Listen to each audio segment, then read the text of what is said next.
در همین چهارچوب است که تصویر مسیحایی منتشر شده از دونالد ترامپ برای برخی افراد صرفاً یک تصویر تبلیغاتی نیست، بلکه نماد ذهنیتی است که خود را منجی جهان می‌بیند، در حالی که منتقدانش آن را پوششی برای سلطه و خشونت می‌دانند.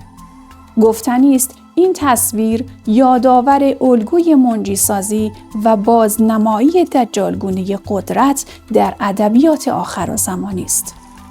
شاید مهمترین مسئله در عصر آشفتگی و جنگ روایت‌ها توانایی تشخیص حقیقت از تصویرسازی باشد. تاریخ بارها نشان داده است که قدرت‌های بزرگ خود را ناجی بشر معرفی کردند. اما در پس بسیاری از این شعارها جنگ، سلطه و ویرانی پنهان بوده است. امروز نیز این پرسش همچنان باقی است. آیا آنچه در جهان می‌بینیم صرفاً رقابت قدرت هاست؟ یا نشانه های شکلگیری نظمی است که می‌کوشد خود را مرجع نهایی جهان معرفی کند؟ پاسخ هر چه باشد، ملت‌ها بیش از هر زمان دیگری به بیداری، بصیرت و رهایی از فریب رسانه‌ای نیاز دارند.